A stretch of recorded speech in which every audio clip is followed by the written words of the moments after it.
Hello, in today's video I'll show you how to run Apple support hardware tests on iPhone.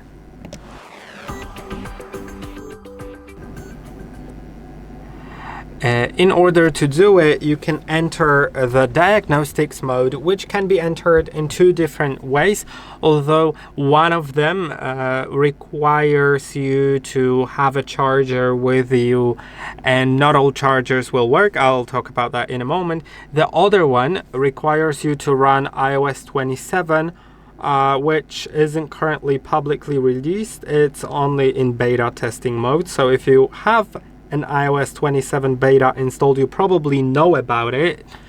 So if you don't know, then probably not.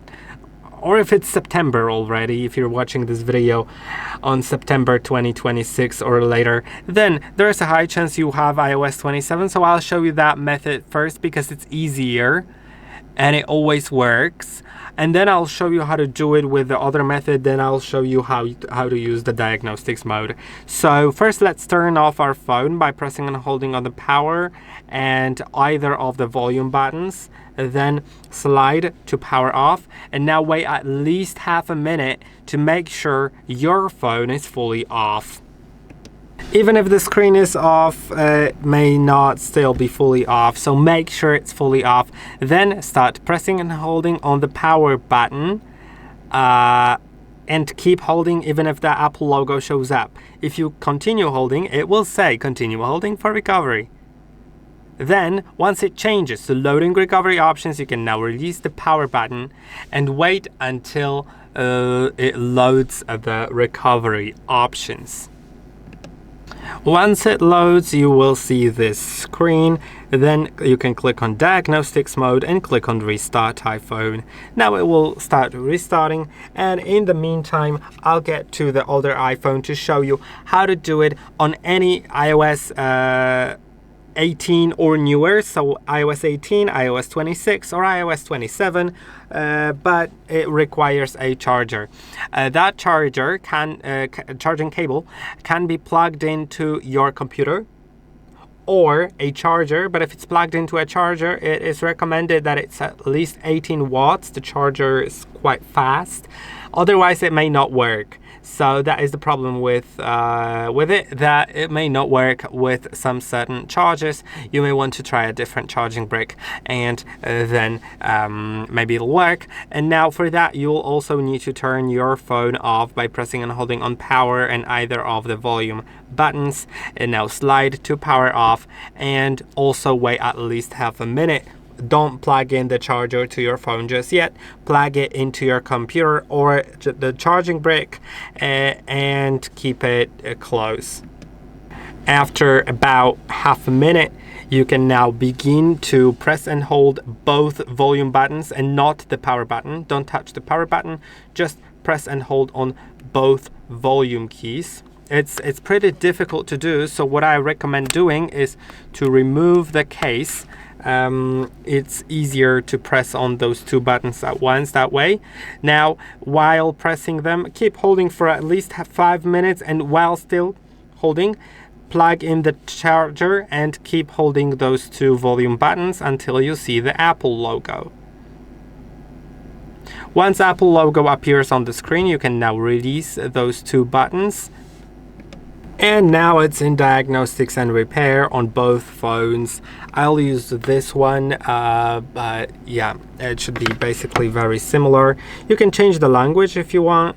You can also click here to view your serial number and stuff. Now let's click on continue, and you'll need to select a Wi-Fi network and connect to it in order to continue, so your phone can communicate with Apple service. Now let's agree to the terms and conditions, and it will start checking for available diagnostics options.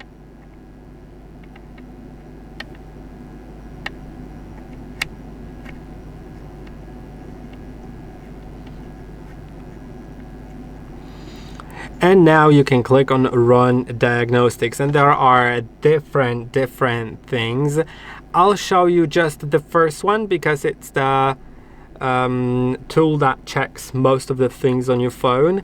The other tools are more interactive. They require you to like inspect some things yourself and just give you tools for that, like the multi-touch test, pixel anomalies test and stuff like that. I'll do the MRI because it's the fully automatic tool. It just checks presence of all the components of your phone. It checks authenticity of your display, checks information about your battery, about your system, about other stuff. So I think that will be very, very helpful in identifying issues. Of course, some issues cannot be identified with this test, so that's why there are other tests. If you'd like to see more tests, there's a full guide that I have released on the recovery mode on iOS 27. Feel free to check that out because it covers different modes of the recovery mode. All those 4 things that you saw at the very beginning once I entered the recovery, including the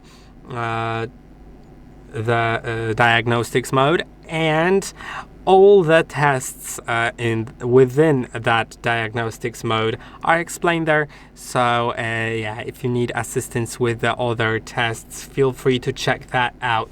Now it will take about 2 minutes, so I'll just get back to you. Okay, now here's my result. For some reason, I noticed that on iOS 27, no matter what phone I ran it on, currently iOS 27 is in beta release, so it's not officially released. For some reason, it always shows this warning on battery.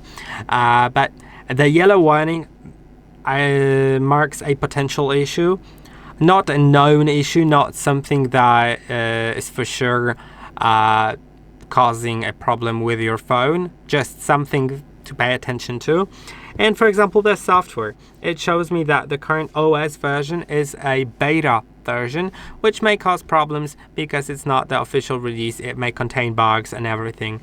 So that is the thing. Besides that, all the other ones I have marked in yellow, which means they work. You can see Face ID is present, MagSafe is present.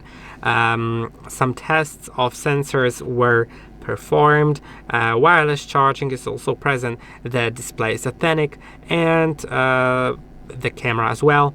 It just tests it. Now, if it had a red on anything, then you would know that there for sure is an issue with that part, and you could be able to maybe fix it or just know that there's a problem with it. And now I'll approve it. You can later see session history and see your session, and I'll leave the diagnostics for now. It will restart my phone automatically, but I hope that this video was helpful. Don't forget to like and subscribe, and I'll see you in the next one.